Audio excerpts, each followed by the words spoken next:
new season of Orphan Black is coming. I cannot wait personally. I can't believe it's here. I can't believe we're done. I cannot believe you're already done shooting, right? Yeah, 6 months in the deep freeze in Toronto. It's finally over. It was a wonderful season, but like I'm happy to see the sub-zero weather go. Okay. Were you challenged differently? I don't know what Felix is up to, but were you challenged differently? Oh yeah. Yeah, I think that it's, you challenge yourself too in that you create arcs for yourself, what you're going through personally. This year was different for me. I have a life here in Los Angeles and going away for 6 months, removing myself from that life. It's challenging, you miss it, you feel a bit, you're tired, it's season 3, it feels like you know the characters so well, but you're just discovering them.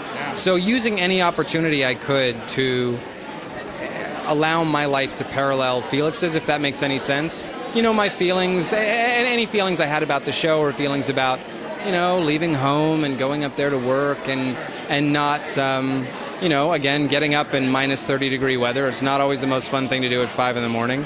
So it was fun. It was fun to just sort of sit in that and be aware of how I'm feeling as a person and how I can bring all of that to the character. So going off something you said there, will we get to know a lot more about Felix? Because I feel like there's such a backstory that we have not explored very much. Do we get into that at all? Maybe a little bit? I think it's safe to say we get some backstory. I think that there's definitely more backstory to come, but we dig a little deeper. We get answers, finally. And I think Graham and John have been pretty open about that. This season is about tying up a lot of loose ends. I feel like we're just sort of left hanging in season 2. We didn't get... there was a lot of payoff in season 2, but then there were a bunch more questions. And you end the season and it's kind of a cliffhanger, but it's kind of not, and you're not really sure what to think. So, yeah, we get answers to questions, and then inevitably more questions, as always. And of course, I have to ask, is Felix going to get some love in this season? He gets a certain kind of love, but I don't know if it's romantic. Gets a new friend. We'll say that. He gets a new friend. I like a friend. A friend can be a good thing. A friend can be a good thing. Jim, what kind of friends do you have? Okay, we're here at the Hot Guys of Days of Our Lives. Somebody just had a birthday, though. Freddie just turned 30. No, he didn't. No, he had a birthday, but he's not 30. Yeah, 27. Yeah. Yeah, it was 2 days ago. Happy birthday. Thank you very much. Nice. I think I saw it on social media.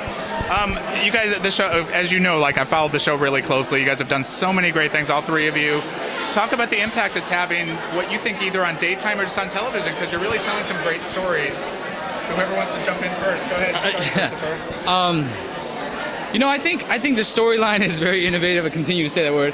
I think what we're doing is we're making it aware that, we're doing such a great job in national television to be providing a proper outlook, the right way to portray. I need help. I'm dropping. I know what he's trying to say. It's like we have an opportunity on the show, as I'm sure you're aware, to tell a love story. Period. That's it. Gay or straight, that's not it. It's a love story, and that's what it's about. And I'm proud to be a part of a show that does that, and I'm seeing that more and more shows, whether it's daytime or primetime, are following this route of portraying just 2 people that love each other regardless of gender. And that's, to me, in our case, we're having some fun, because this is daytime. We're having fun. But that to me is what I'm most proud of. What do you have to say about that, Freddie?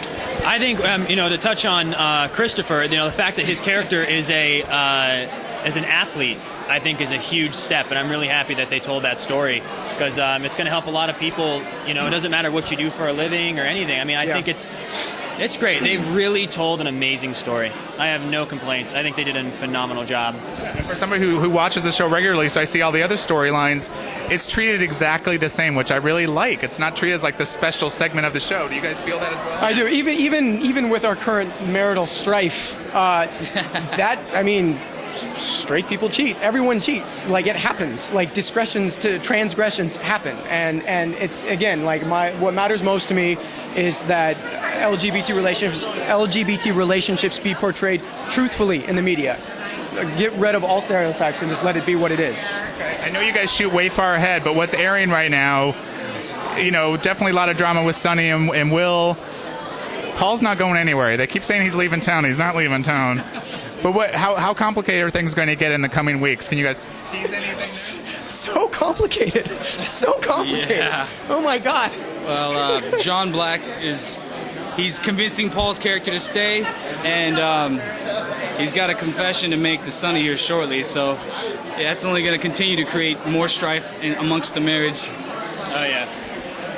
Yeah, Freddie's very political. He's not going to say anything, but I can say that it's the next what's going to be airing over the next couple months. But for our storyline, it's really going to push all of our respective characters to like the brink of madness. Yes. It was a lot of fun to shoot.